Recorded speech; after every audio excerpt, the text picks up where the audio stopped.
Knock, knock, knock. Seems the black community has a visitor. They roll back DEI, we roll back our wallets. Now Target is rolling back to us, hat in hand. It's giving karma. It's giving, oh, now you care? But more importantly, it's giving news.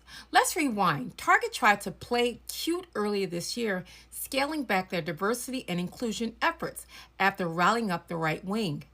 Translation, they choose MAGA over melanin, and baby, it backfired big time. Now Brian Cornell is meeting with Reverend Al Sharpton. Yes, the Reverend Al Sharpton you see here, trying to patch things up with the very black community they thought was disposable. Oh, so now we matter? Pastor Jamal Bryant and others weren't playing either. They launched a 90-day boycott during Lent. Black dollars were pulled and Target felt it.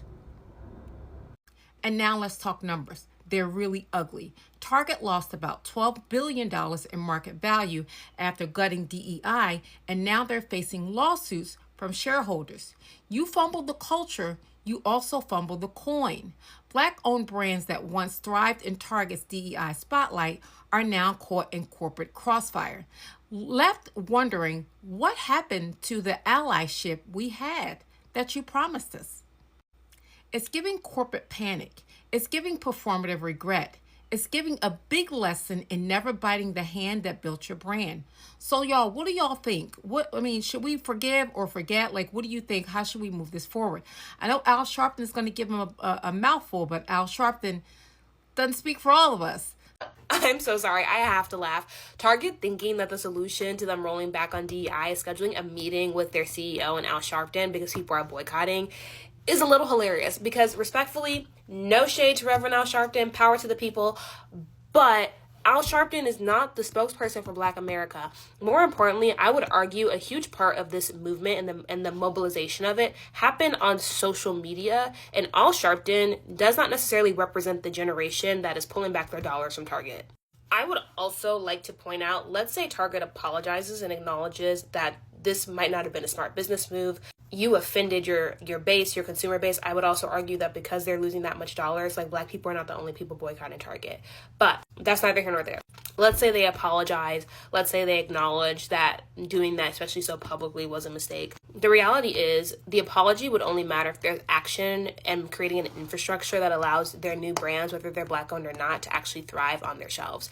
Because just being a black-owned brand on a Target shelf isn't enough for you to actually do well as a business. And what happens is a lot of these brands get so excited about being at a Target, and they have to scale to Target's demand and create an inventory that accommodates Target's consumer numbers. They end up not doing well and actually going under because they cannot afford to accommodate being in Target, but they also aren't necessarily selling at the rate they need to sell in order to just break even. So if Target, the multi-billion-dollar corporation, really wanted to make an apology, they should do a formal apology, but also create an infrastructure for brands entering Target, whether they are black owned, women owned, or literally owned by anybody, that allows those brands to actually thrive on their shelves rather than just take up space in order to not sell and be removed from the shelves. Down. Their customer base, who they clearly wildly underestimated, really does care about DEI, cares about the brands that do care about DEI that are now stuck in contracts with Target. This man has done nothing to actually apologize or make anything better. He is the ultimate toxic boss. He's done nothing but make up excuses. Even when they're losing money, they still decide to do the wrong thing. I want you to share and like this video. Share this video with people who still shop at Target, who you know love Target, because the shopping has to stop. Easter weekend is coming up. Do not shop there. Whatever string of nice words that this man comes up with after meeting with Al Sharpton, it is just another marketing scheme. Nothing is going to actually change. Whatever he says, it's just going to be about getting our money back. And this is the way we have actually started to create change, is with our dollars. And guys, can we please not forget about Walmart and Amazon? I still see plenty of people doing Walmart and Amazon hauls and all this stuff. We need to be just as hard on Walmart and Amazon. We don't need to be fleeing to them and giving them the money that we're not giving to Target. We need to be hard on Target and Walmart and Amazon. Brother Al about why black people not going back into them raggedy ass stores. A meeting which Target asked for comes after some civil rights groups urge consumers not to shop at Target. Civil rights groups? Shit, we decided that ourselves. Now, people can shop wherever they want. I always tell people, can't nobody make me do nothing, and I can't make nobody else do nothing. But it's the principle of the motherfucking shit. And so I'm just saying, Target CEO, these people not coming back into y'all stores. They not. So let me get this straight. Target wants to meet with black leaders because they are missing that black dollar. For years, the black community and Target had a wonderful give and take relationship, right? Target had wonderful programs that benefited small black owned businesses, which benefited their black customers. And so in return, black people shopped at Target. But as soon as King Dotard got his second term, Target said, F you black people, we riding with the racists. Black people who share this mental wave, this ability to connect with each other mentally, we all collectively said, F you, Target, we'll take our black dollars and shop elsewhere. And for 10 consecutive weeks, black people have choked out Target's profit margin. And now Target wants to meet with black leaders like Al Sharpton. They need to include Pastor Jamal Bryant in there, because Pastor Jamal Bryant also called for a boycott against Target. Not only has Target's profit margin gone down, but their stock price has tanked. Now that all of this has happened, they want to meet with black leaders. They didn't want to meet with black leaders when they were thinking about getting rid of DEI programs that benefit black people. They didn't want to meet with black leaders then. I say black leaders should say F you, Target.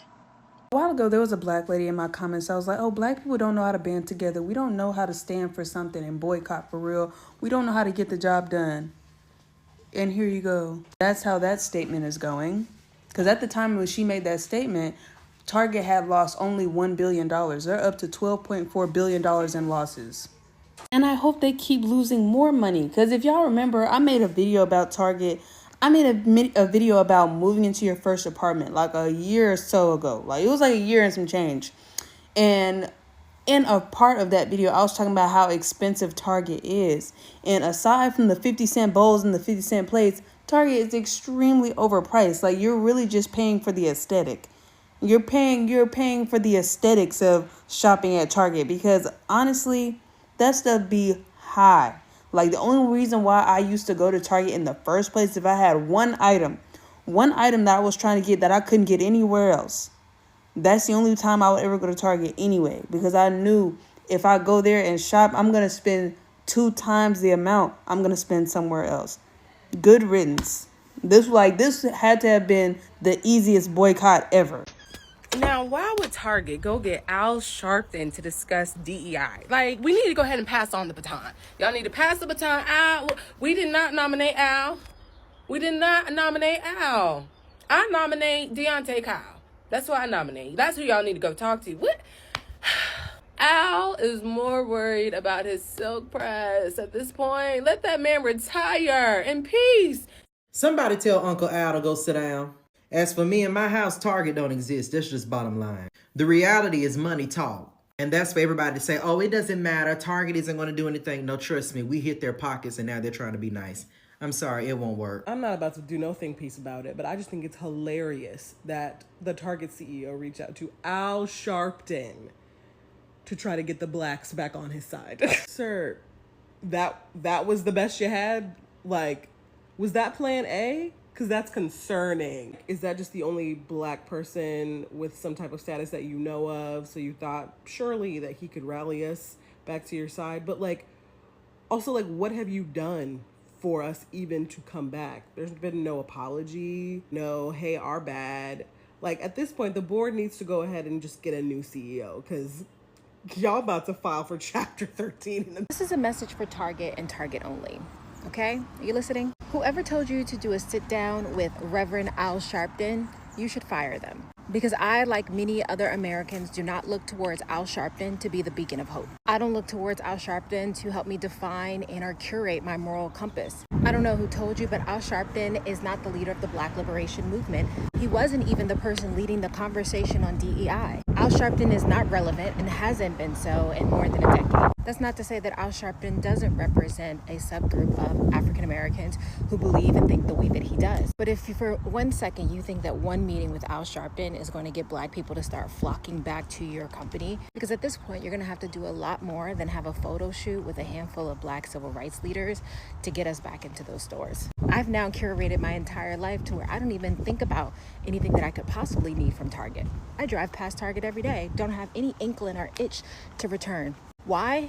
Because you didn't understand your base. And you are willing to throw us under the bus in order to appease a subgroup of American voters who never shopped at Target anyway.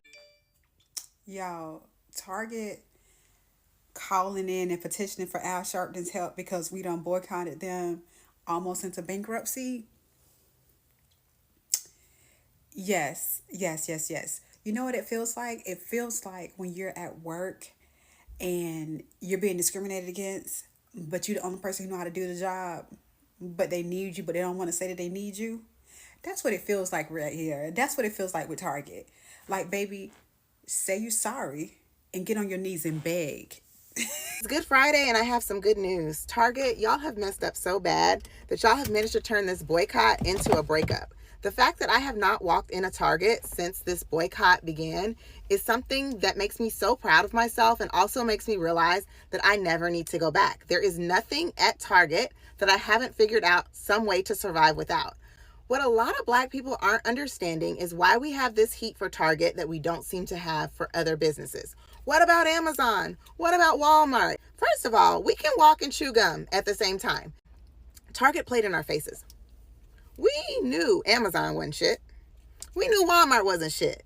But Target, we were rooting for you. After George Floyd, you pledged all this money, you rolled out all of these programs, you partnered with all of these Black brands, you carried all of this merchandise. We were really proud to shop at Target.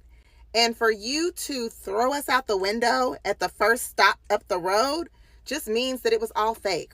And now that we know that you are who we thought you were, we have to now act accordingly. So, sorry. Hey, Target.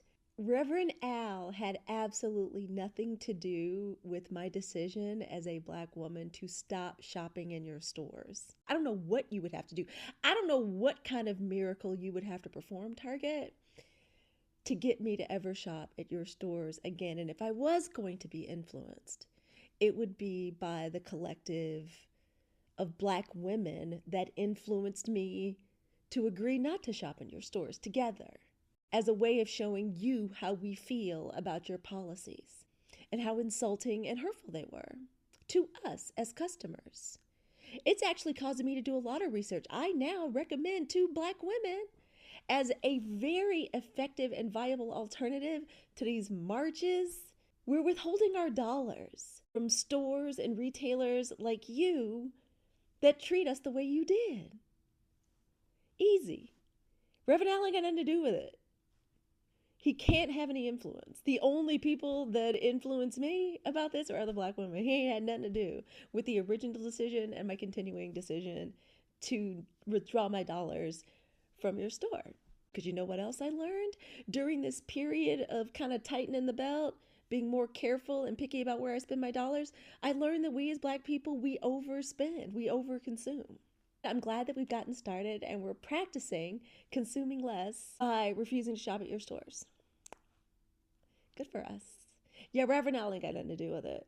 And when you think about it, when we think about the Black community and us spending money in your stores, who do you think's making that decision, men or women? I gotta be honest with y'all. I don't think I have ever run into another man or dad that I know at Target.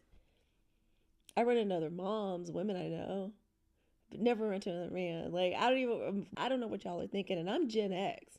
And to be perfectly honest, and this is just me sharing, I have never understood or accepted like Reverend Al as some representative for me as a Black woman. I've never gotten it. I don't get him. I don't understand this appeal he has. I understand he's He has, a CV and a list of accomplishments, and he is somebody, important in the civil rights movement. I guess to say that Target is out of touch. Target, what you are doing is letting your slip show. We are definitely seeing how completely out of touch with where we are on this.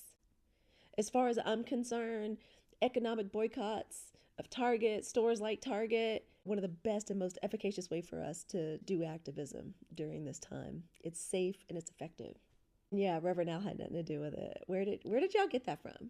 Who's advising you? You want to know how bad Target's doing? I open up this app, TikTok. First thing I see, ad from Target. 4 eggs. Girl, are you serious? 1, in this economy? 2, how dare you, actually? 3, you're gonna get us on eggs. You're gonna spend your dwindling money on advertising, on eggs, on TikTok? Be for real. And get out of my face. It's foul, actually. It's actually foul and foul that they're doing that. So, I'm good, girl. Thanks, don't eat them. And knowing you bitches, you're probably only selling the white ones. So, no thank you. You can keep those to yourself. 381 days. That is how long the Montgomery bus boycott lasted. Target can't even make it 2 weeks without issuing a change of heart or some type of clarification statement about DEI. They are not standing on business, but friends, we are. Do not shop at Target. We are boycotting them. Let's try at least for 382 days. Let's try to break the record. Let's see where Target is after 382 days of us not shopping there. I don't care if they're giving this shit away. We're not shopping there. We have to stand on business and show people that they are not like us and that they cannot mistreat us. The fact that I haven't been to Target in months and my life has genuinely not changed is actually making me sick to my stomach to think about, because I used to be somebody who would go to Target on a weekly basis, sometimes probably twice a week, and I would go in for body wash and then come out with a cart full of stuff. And I was spending easily over $100 there, probably 3 to 4 times a month. And I wouldn't even think twice about it because my intention was to go in there buying necessities. And then if I came out with a couple of other things, who cares? But now in hindsight, I haven't gone into Target in months. My life has literally not changed at all. So I'm thinking about all that money that I was trashing before, and I'm actually disgusted in myself. Girl, we are in a recession, okay? Times are tough. And the fact that I thought it was okay to go into Target and frivolously spend so much money for no reason, just for vibes, that is so crazy. Honestly, this boycott was the best thing that's ever happened to me and my wallet.